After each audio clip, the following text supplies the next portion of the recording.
ఓం నమః శివాయ. ఓం నమో నారాయణాయ.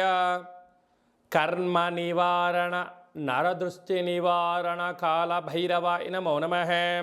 ఓం కాళకాలాయ విద్మహే కాళాతీతాయ ధీమహి తన్నో శ్రీ కర్మ నివారణ కాళభైరవాయ నమో నమః. ఓం ఆంజనేయాయ విద్మహే వాయుపుత్రాయ ధీమహి తన్నో హనుమత్ ప్రచోదయాతు. హరి ఓం. మా ఛానల్కి స్వాగతం. చూస్తున్న వీక్షకులకు ప్రేక్షకులకు ప్రియ కాళభైరవ భగవద్బంధులకి స్వాగతం పలుకుతూ, మేషరాశి వారికి ఈ బుధాదిత్య రాజయోగం ఎలా ఉండబోతుందో ఈ వీడియోలో సవివరంగా సంపూర్ణంగా తెలుసుకుందాం. మేషరాశిలో ఏ నక్షత్రాలు వస్తాయనగా, అశ్విని నక్షత్రంలోని 4 పాదాలు, భరణి నక్షత్రంలోని 4 పాదాలు, కృతికా నక్షత్రంలోని 1 పాదం కలిపితే మేషరాశి. చాలామందికి పుట్టినటువంటి కాల సమయంలో డేట్ ఆఫ్ బర్త్లు లేనటువంటి కారణం వలన పేరు యొక్క మొదటి అక్షరాన్ని అనుసరిస్తూ ఆ రాశిని తెలుసుకొని ప్రయత్నం చేద్దాం. చూ, చే, చో, లా, లీ, లు, లే, లో, ఆ అక్షరాల వారందరూ కూడా మేషరాశి జాతకులే. కనుక మేషరాశిలోనే కుజ భగవానుడు స్వక్షేత్రకంగా ఉండడం అంటే మేషరాశి వారికి కుజదోషం అయినను, మేషలగ్నం వారికి అయినను కూడా కుజ భగవానుడు స్వక్షేత్రకంగా ఉండడం వలన వృత్తులలో, ఉద్యోగాల్లో, వ్యాపారాల్లో మెలకువగా ఆలోచించగలిగిన, నిత్యం అప్రమత్తంగా ఉండగలిగిన, ఏదైనా ఒక పనిచేస్తున్నప్పుడు ధర్మబద్ధంగా ఉండగలిగినట్లయితే మేషరాశి వారికి కుజ భగవానుడి యొక్క ఆశీల చేత తిరుగులేని చక్రవర్తులు అవుతారు అని చెప్పి గమనించాలి. ధనావాకు కుటుంబ స్థానంలో గురు భగవానుడు సంచారం చేయడం వలన ధర్మము, న్యాయము, ఓపిక, ప్రశాంతము, నిత్యము యోగా, ఆసనం, మెడిటేషన్ లాంటివి చేయడం వలన ధనపరమైన చిక్కులు ఉండవు.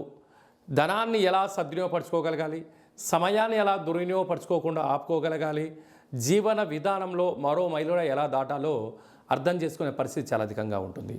తృతీయంలో రవి భగవానుడు, బుధ భగవానుడు స్వక్షేత్రకారకుడు అవ్వడం వలన ఏడాది తర్వాత రవి భగవానుడు బుధుడితో కలిపి మిథున రాశిలో సంచారం చేయడం అనేది చాలా యోగదాయకం అని చెప్పి గమనించగలగాలి.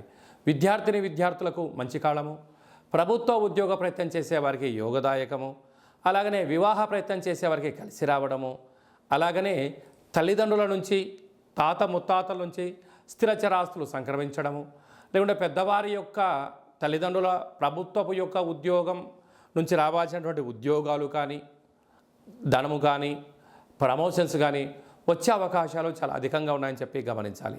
6వ స్థానంలో కేతు సంచార స్థితి ఉండడం వలన దూర, వాయు, జల ప్రయాణాలు చేసేటప్పుడు ఎన్నో రకాలమైనటువంటి ఆలోచన, అతివేగం పనికిరాదు, మౌనం అనేటువంటిది ఆయుధంగా ఉండగలిగినట్లయితే అన్నింటా విజయం మీ సొంతం అవుతుంది.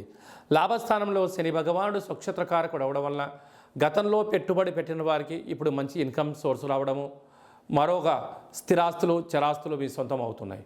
కాకపోతే అంతర్గత శత్రువులు పొంచి ఉన్నారు కనుక కార్ డ్రైవర్లను కానీ, ఇంట్లో పనిచేసేటువంటి వారు కానీ, ఇంకొక వ్యవహారాల్లో కానీ, డబ్బుల లావాదేవీలలో రహస్యమైన చర్చలకు ఇది సరైన సమయం కాదు.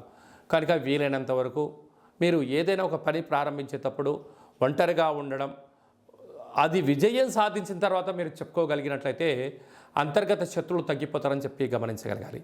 హోటల్ వ్యాపారాలు, సాఫ్ట్వేర్, హార్డ్వేర్ ఉద్యోగస్తులు, వృత్తి, స్వయం వృత్తులు, సేవా రంగాలు, వ్యాపార కార్యక్రమాలు చేసేవారందరికీ ఇది చాలా మంచి కాలము అని చెప్పి గమనించాలి. For more videos like this, subscribe Big TV channel.